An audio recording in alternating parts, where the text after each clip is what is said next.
അങ്ങനെ പിറ്റേന്നുള്ള പ്രഭാതം ഞാൻ ഹോട്ടലിലെ റെസ്റ്റോറൻറ്റിൽ വന്ന രാവിലത്തെ പ്രഭാത ഭക്ഷണത്തിന് വേണ്ടിയിട്ട് വന്നതാണ്. എൻ്റെ കൂടെയുള്ള എല്ലാവരും രാവിലെ തന്നെ പ്രഭാത ഭക്ഷണത്തിന് വേണ്ടിയിട്ട് ഇവിടെ വന്നിരിക്കുന്നു. ചിലർ കഴിച്ചു പോയി. ഇവിടെ കഴിക്കാൻ എല്ലാ ഹോട്ടലുകളിലും പോലെ തന്നെ കോണ്ടിനെൻ്റൽ ബ്രേക്ക്ഫാസ്റ്റാണ്. ബ്രെഡ്, ബട്ടർ, ജാം, ഓംലെറ്റ് തുടങ്ങി ജ്യൂസ്, ചായ, കാപ്പി ഇതെല്ലാം തന്നെയാണ് ഇവിടെയും കിട്ടുന്നത്. അങ്ങനെ ബ്രേക്ക്ഫാസ്റ്റ് കഴിഞ്ഞ് ഞങ്ങൾ വീണ്ടും ബസ്സിൽ കയറി യാത്രയായി. ഇന്ന് പോകുന്നത് ഇവിടുത്തെ ഒരു ഏറ്റവും ഇമ്പോർട്ടൻ്റ് ആയ ഒരു മ്യൂസിയത്തിലേക്കാണ്. എല്ലാവർക്കും സുപരിചിതമായ ഒരു കാറിൻ്റെ മ്യൂസിയത്തിലേക്ക്. മറ്റ് കാറുകൾ, എല്ലാ കാറുകളുടെയും ഒരു രാജാവ് എന്ന് വേണമെങ്കിൽ പറയാവുന്ന ടൊയോട്ട എന്ന് പറയുന്ന കാറിൻ്റെ മ്യൂസിയത്തിലേക്കാണ് ഇന്ന് ഞങ്ങളുടെ യാത്ര. നാഗഖോയ എന്ന് പറയുന്ന ഒരു സ്ഥലമാണ് ശരിക്കും ആ മ്യൂസിയം നിൽക്കുന്നത്.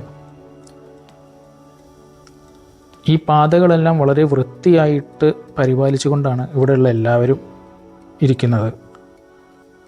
ഈ പോകുന്നത് ഒരു മെട്രോ ആണ്.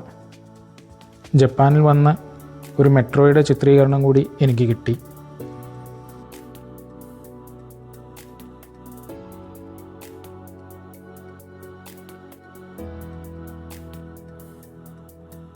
അങ്ങനെ ഞങ്ങൾ ടൊയോട്ട ഓട്ടോമൊബൈൽ മ്യൂസിയത്തിൻ്റെ അവിടെ എത്തിയിരിക്കുന്നു. എല്ലാവരും അതിൻ്റെ എഴുതി വെച്ചതിന് മുമ്പിൽ നിന്നും ഫോട്ടോയും മറ്റും എടുക്കുന്നു. ഈ ടൊയോട്ട എന്ന് പറയുന്ന കമ്പനി ആദ്യം ഒരു ടെക്സ്റ്റൈൽ കമ്പനിയായിരുന്നു. പിന്നീട് 1937 ഇവർ കാർ മാനുഫാക്ചറിങ്ങിലേക്ക് മാറിയത്. ടൊയോട്ട എന്ന് പറയുന്ന ഒരു ഫാമിലി തന്നെയാണ് ഈ കമ്പനി സ്റ്റാർട്ട് ചെയ്തത്. അങ്ങനെ ഞങ്ങൾ ഈ മ്യൂസിയത്തിൻ്റെ ഉള്ളിലൂടെ ഞങ്ങൾ ഒരു ചെറിയൊരു യാത്ര നടത്തുകയാണ്. എൻ്റെ കൂടെയുള്ള എല്ലാവരും ഉണ്ട്. ഈ ഗ്രൂപ്പ് ടൂറിലുള്ള എല്ലാ ആൾക്കാരും നമ്മൾ ഒരുമിച്ചാണ് ഇപ്പോൾ ഈ മ്യൂസിയത്തിൻ്റെ ഉള്ളിലൂടെയുള്ള യാത്ര ഞങ്ങൾ നടത്തുന്നത്. പല ടൈപ്പിലുള്ള കാറുകളും മറ്റും കാണാം. പല കാലഘട്ടത്തിലുള്ള കാറുകളും മറ്റും ഇവിടെ ഡിസ്പ്ലേ ചെയ്ത് വെച്ചിട്ടുണ്ട്. ജപ്പാനിലെ പ്രത്യേകിച്ച് മാനുഫാക്ചറിങ് ആയുള്ള ഒരു കമ്പനികളിൽ നിന്നും കാറോ മറ്റോ വാങ്ങുകയാണെങ്കിൽ നമ്മൾ വിചാരിക്കും ടൊയോട്ട എന്ന് പറഞ്ഞ ഒരു കമ്പനി ഇവിടുത്തെ കമ്പനിയാണല്ലോ, അതുകൊണ്ട് ഇവിടെ വില കുറച്ച് കിട്ടുമെന്ന്. ഒരിക്കലുമല്ല. ഈ ലോകത്ത് അല്ലെങ്കിൽ ഈ ഭൂമിയിൽ ഏറ്റവും കൂടുതൽ വില കൂടിയ കാറുകൾ ആണ് ഈ ടൊയോട്ട കമ്പനിയിൽ വിൽക്കുന്നത്. അത് എന്തുകൊണ്ടെന്ന് വെച്ചാൽ ഇവർ പറയുന്നത് ബാക്കിയുള്ള രാജ്യത്തെല്ലാം ഇവരെ മാനുഫാക്ചേഴ്സാണ്, എങ്കിൽ ഈ രാജ്യത്തുള്ളത് സയൻറ്റിസ്റ്റുകളാണ്. ഇവിടെ കാറുകൾ അത്രയും പെർഫെക്ഷനിലാണ് ഇവരുണ്ടാക്കുക. അതുകൊണ്ട് തന്നെ അതിനുള്ള വില വളരെ കൂടുതലാണ്. അങ്ങനെ ഞങ്ങൾ വീണ്ടും ഇതിലൂടെയുള്ള യാത്ര തുടരുന്നു. പഴയകാല നിർമ്മിതികൾ പലതും ഇവിടെ കാണാം. ടൊയോട്ടയുടെ ബൈക്കുകളും മറ്റും എല്ലാം ഇവിടെ ഒരു വലിയൊരു മ്യൂസിയമാണ് ശരിക്കും ഈ ടൊയോട്ട ഓട്ടോമൊബൈൽ മ്യൂസിയം എന്ന് പറയുന്നത്. ഞങ്ങളുള്ള എല്ലാവരും ഇതിൻ്റെ കാഴ്ചകളെല്ലാം കണ്ട് ശരിക്കും ആസ്വദിച്ച് നടക്കുകയാണ്. രാജകീയത്വം തുളുമ്പുന്ന പല കാറുകളും നമുക്കിവിടെ ഇങ്ങനെ കാണാം. ചിലയിടത്തെല്ലാം കാറിൻ്റെ എങ്ങനെ അന്നത്തെ കാലത്ത് അതിൻ്റെ വർക്കിംഗ് എല്ലാം കാണിക്കുന്നു. പലരും പല കാറിൻ്റെ മുമ്പിൽ നിന്നും ഫോട്ടോ എല്ലാം എടുക്കുന്നു. ഞാനും കുറച്ച് ഫോട്ടോ എല്ലാം എടുത്തു ചില കാറുകളുടെ മുമ്പിൽ നിന്ന്.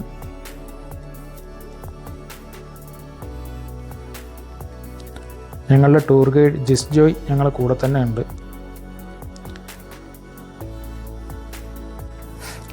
നമ്മുടെ നാടുകൾ പണ്ട് പറയായിരുന്നു, കുറച്ചൊരു കൗശലക്കാരനും കുറച്ചൊരു നല്ല അധ്വാനിയായ ആൾ ജപ്പാന എന്ന് നമ്മൾ പലപ്പോഴും പറയുന്നത് കേട്ടിട്ടുണ്ട്. അതിനർത്ഥം ആൾ ഭയങ്കര അധ്വാനിയാണ് എന്ന് തന്നെയാണ് അതിൻ്റെ അർത്ഥം. ഞാനിവിടെ എത്തിയപ്പോൾ മനസ്സിലാക്കിയതും അതുതന്നെയാണ്. കാരണം ഇവിടെ ഒരാൾ ജോലിക്ക് പോകുന്നത് രാവിലെ അവർ വീട് വിട്ട് ഇറങ്ങിയാൽ ഇന്ന സമയം എന്നും ഇല്ല തിരിച്ചു വരാൻ വീട്ടിലേക്ക്. ചിലപ്പോൾ രാത്രി മുഴുവൻ അവർ ജോലി സ്ഥലത്ത് തന്നെ ആയിരിക്കും. അതുകൊണ്ട് തന്നെ ഇവിടെ ഭക്ഷണം വീട്ടിലുണ്ടാക്കുന്നത് വളരെ കുറവാണ്. ഇവിടെ ഒരു ജോലി സ്ഥലത്ത് ഒരാൾ ക്ഷീണിച്ച് കടന്നുറങ്ങുന്നുണ്ടെങ്കിൽ ആ ജോലി സ്ഥലത്തെ മുതലാളി ഒരിക്കലും ആ തൊഴിലാളിയെ കുറ്റം പറയില്ല. കാരണം അതിൻ്റെ അർത്ഥം അവൻ ജോലി ചെയ്ത് ക്ഷീണിച്ച് കിടന്നുറങ്ങുന്നു എന്നാണ്. അത്രയ്ക്കും ഹാർഡ് വർക്കേഴ്സാണ് ഈ ജപ്പാനിലുള്ള ആളുകൾ.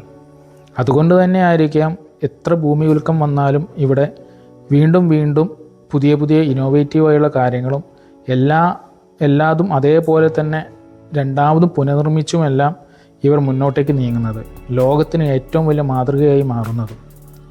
എങ്കിലും ജപ്പാൻ ഒരു കറുത്ത അധ്യായവുമുണ്ട്, അതും നമുക്ക് മറക്കാൻ പറ്റില്ല. ജപ്പാൻ ഒരു കാലത്ത് എല്ലാ നാടുകളെയും വിറപ്പിച്ചുകൊണ്ട് ഫിലിപ്പൈൻസിനെയും എല്ലാവരെയും പല രാജ്യങ്ങളും കീഴടക്കി എല്ലാം മുന്നോട്ട് നീങ്ങിയിരുന്നു.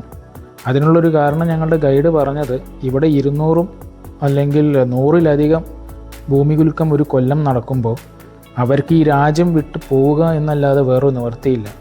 അതും വേറൊരു രാജ്യത്ത് കയറി ആ രാജ്യം അവരുടെ സ്വന്തമാക്കിയതിന് ശേഷം അവിടെ പാർക്കുക എന്നതായിരുന്നു അവരുടെ ഒരു ലക്ഷ്യം. പക്ഷേ വീണ്ടും അതൊരു ഹരമായി മാറിയപ്പോൾ അവർ രണ്ടാം ലോക മഹായുദ്ധത്തിൻ്റെ ഒരു വലിയൊരു പങ്ക്, അതായത് രണ്ടാം ലോക മഹായുദ്ധത്തിൽ അവർ കാര്യമായി മറ്റുള്ള രാജ്യങ്ങളെല്ലാം കീഴ്പ്പെടുത്താനും അവിടെയുള്ള ആളുകളെ ഉപദ്രവിക്കാനും എല്ലാം തുടങ്ങി.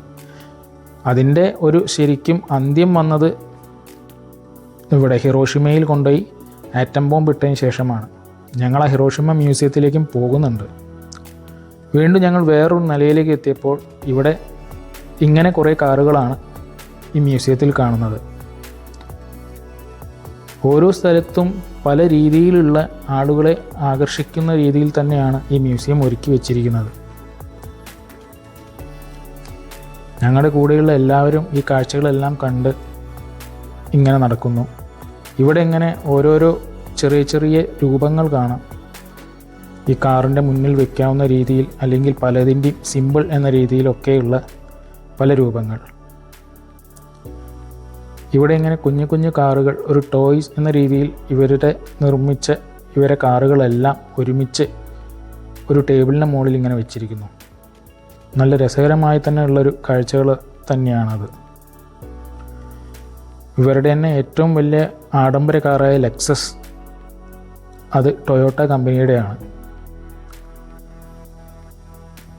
അങ്ങനെ ഞങ്ങൾ വീണ്ടും കാഴ്ചകളെല്ലാം കണ്ട് ഞങ്ങൾ വേറൊരു സ്ഥലത്തേക്ക് എത്തുന്നു. അവിടെ ഇതൊക്കെയാണ് ഇവിടുത്തെ കാഴ്ച.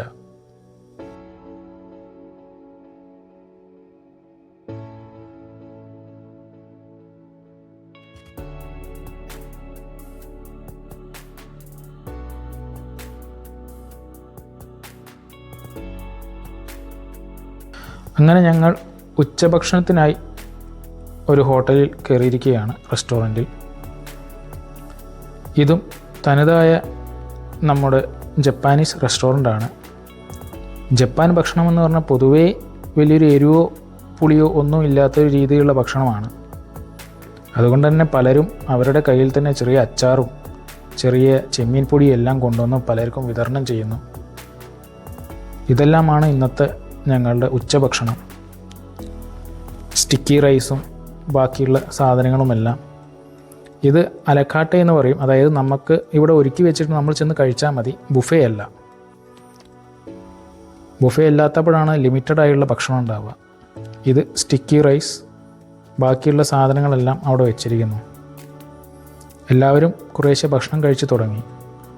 ഞാൻ കഴിച്ചതിന് ശേഷം പുറത്തേക്ക് ഇറങ്ങി റോഡിലെ കാഴ്ചകളെല്ലാം ചിത്രീകരിക്കുന്നു. ഇവിടെ സൈക്കിളിലാണ് വേറെ പലരും പോകുന്നത്. ഞാൻ പല രാജ്യത്ത് ചെന്നപ്പോഴും കണ്ടൊരു മെയിൻ കാര്യം അധികം ആൾക്കാർ ഉപയോഗിക്കുന്ന സൈക്കിൾ തന്നെയാണ്. അങ്ങനെ ഉച്ചഭക്ഷണം കഴിഞ്ഞ് ഞങ്ങൾ വീണ്ടും യാത്ര തുടർന്നു.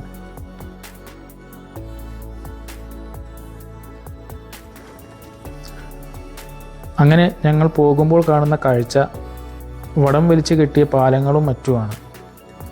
ഇവിടെയും കുറേ വീടുകളും മറ്റും സെറ്റിൽമെൻറ്റ്സും എല്ലാം നമുക്ക് കാണാം.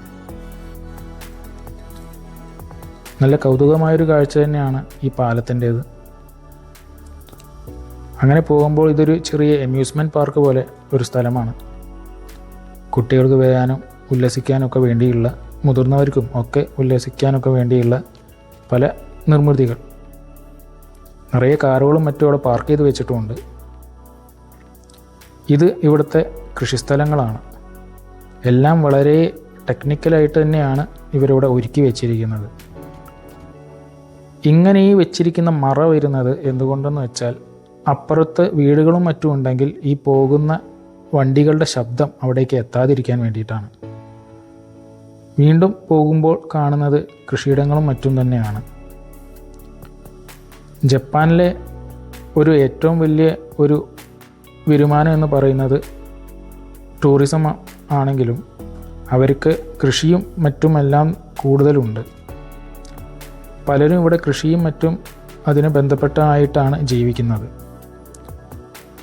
അങ്ങനെ ഞങ്ങൾ ഒരു സ്ഥലത്ത് ഇറങ്ങി അവിടെ നിന്ന് ചിത്രീകരിക്കുമ്പോൾ ഇതാണ് കാഴ്ച. ചെറുതായി മഴ പെയ്യുന്നുണ്ട്, ചെറിയൊരു കനാലാണ്. ഇവിടെ നിന്നുകൊണ്ട് ഈ ടൗണിൻ്റെ കാഴ്ചകളും മറ്റും ചിത്രീകരിക്കുന്നു. ഇവിടെ ഒരു മനുഷ്യൻ ഇതേപോലെ നിൽക്കുന്നുണ്ട്. ഒരു രൂപമാണ്, അതൊരു സുമോ ഗുസ്തിക്കാരൻ്റെ രൂപത്തിലാണ് അവിടെ ഇരിക്കുന്നത്. അങ്ങനെ ഞങ്ങൾ നടന്ന് ചെറിയൊരു ഫ്രീ ടൈം കിട്ടിയപ്പോൾ ഒരു മാളിൻ്റെ ഉള്ളിൽ കയറി. ഇവിടെ ഞാൻ തുടക്കത്തിലൊരു കാര്യം പറയാൻ വിട്ടുപോയി. ഞങ്ങൾ ആദ്യം വന്ന ടോക്കിയോ അവിടുത്തെ ഹോട്ടലിൽ ഞാൻ അന്ന് രാത്രി എൻ്റെ കയ്യിലുണ്ടായിരുന്ന കുറച്ച് $, അത് ജപ്പാൻ യെൻ എന്ന് പറയും, അതാണ് ജപ്പാനിലെ കറൻസി, അതിലേക്ക് മാറ്റാൻ വേണ്ടി അധികം ഒന്നും ചെയ്യേണ്ടി വന്നില്ല. ഒരു മെഷീൻ്റെ ഉള്ളിൽ ഞാനത് ഇട്ടതും എനിക്ക് ജപ്പാൻ്റെ യെന്നായിട്ട് തിരിച്ചിങ്ങോട്ട് കിട്ടി. അതിലെ എമൗണ്ടിൻ്റെ റെസീറ്റും എനിക്ക് അപ്പം തന്നെ കിട്ടി. ഇതൊക്കെയാണ് ഞാൻ കാണുന്ന ഏറ്റവും വലിയ ടെക്നോളജിക്കൽ ഡെവലപ്മെൻറ്റ് എന്ന് പറയുന്ന കാര്യം. അതായത് ക്യൂ നിൽക്കേണ്ട, എയർപോർട്ടിൽ നിന്ന് മാറ്റണമെന്നില്ല, അങ്ങനത്തെ പല കാര്യങ്ങളും ഇവിടെ ജപ്പാനിലുണ്ട്. പിന്നെ ഏറ്റവും വലിയൊരു കാഴ്ച എന്ന് പറഞ്ഞാൽ ഇതുപോലത്തെ ടോയ്സും ഈ സാധനങ്ങളും എല്ലാം ജപ്പാനിലെ പലർക്കും ഭയങ്കര കൗതുകമാണ്. നമ്മുടെ ഇന്ത്യയുടെ പതാകയും ഇവിടെ ഇങ്ങനെ തൂങ്ങിക്കിടക്കുന്നു. ഇതിൻ്റെ ഇടയിൽ ഒരാൾ പറഞ്ഞു ഷൂട്ട് ചെയ്യാൻ പാടില്ല. ഞാൻ പറഞ്ഞു ആയിക്കോട്ടെ.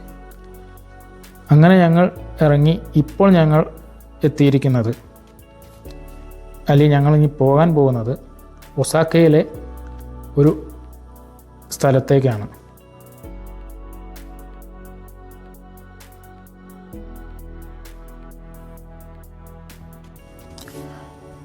ഒസാക്കയിലെ ഒരു കാസിലിലേക്കാണ് ഞങ്ങളിനി പോകുന്നത്. വളരെ ചരിത്രപരമായ, അല്ലെങ്കിൽ ചരിത്രത്തിൽ ഭയങ്കര പ്രാധാന്യമുള്ള ഒരു കാസിൽ തന്നെയാണത്. 1583 ഈ കാസിൽ ശരിക്കും പണിതതാണ്. അതായത് 1583 കാസിൽ പണിതതെങ്കിലും ഇത് 2-3 തവണ ഇത് നശിച്ചു പോയതാണ്. അതായത് കംപ്ലീറ്റ്ലി ഈ കാസിൽ മുഴുവനായി നശിച്ചു പോയി. ഈ കാസിലിൻ്റെ അടുത്തുള്ള ചെറിയ ചെറിയ കടകളാണ് നമ്മൾ നേരത്തെ കണ്ടത്. ഇതാണ് കാസിലിൻ്റെ ഉള്ളിലേക്കുള്ള കവാടം. ഞങ്ങളങ്ങനെ മുന്നോട്ടേക്ക് നടന്നുകൊണ്ടിരിക്കുന്നു. ഈ കാസിൽ തകർന്നതിന് ശേഷം 1931 ഇതിൻ്റെ വീണ്ടും റീകൺസ്ട്രക്ഷൻ സ്റ്റാർട്ട് ചെയ്തു. അതൊരു കോൺക്രീറ്റും ഇതെല്ലാം വെച്ചുള്ള ഒരു റീകൺസ്ട്രക്ഷൻ ആയിരുന്നു. ഇന്നിപ്പോൾ കാണുന്ന രൂപത്തിലുള്ള കാസിൽ എന്ന് പറയുന്നത് ആ റീകൺസ്ട്രക്ഷൻ ചെയ്ത് കഴിഞ്ഞുള്ളതാണ്. ഇപ്പോൾ നിങ്ങൾ ഈ കാണുന്നത് ഒരു ലൈബ്രറിയാണ്.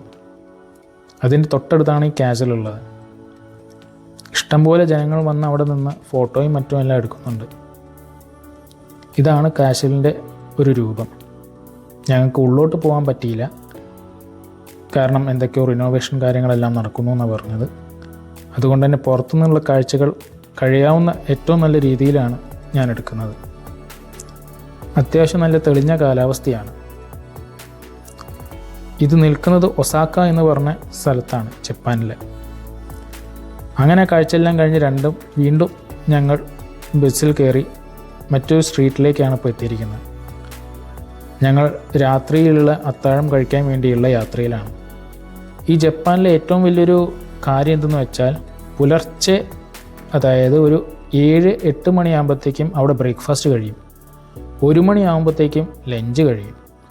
7 മണി 7:30 ആകുമ്പോഴത്തേക്കും ഡിന്നറും കഴിയും. ഇങ്ങനെയാണ് ജപ്പാനിലെ ഭക്ഷണരീതി. അതായത് രാത്രിയിൽ പെട്ടെന്നാണ്, അത് നേരത്തെ അവർ അത്താഴം കഴിയും. ഇതെല്ലാം ഈ പോകുന്ന വഴിയിലുള്ള പല കാഴ്ചകളാണ്. അങ്ങനെ ഞങ്ങൾ വീണ്ടും ഞങ്ങളുടെ രാത്രിയിൽ അത്താഴം കഴിക്കാനുള്ള റെസ്റ്റോറൻറ്റിലേക്ക് എത്തിയിരിക്കുന്നു. ഞങ്ങളങ്ങനെ മുന്നോട്ടേക്ക് നീങ്ങുകയാണ്. ഇതാണ് റെസ്റ്റോറൻറ്റിൻ്റെ അകം. ഇവിടെയും ബുഫേ അല്ല, ഞങ്ങളുടെ ടേബിളിലേക്ക് ഭക്ഷണം കൊണ്ടുതരും.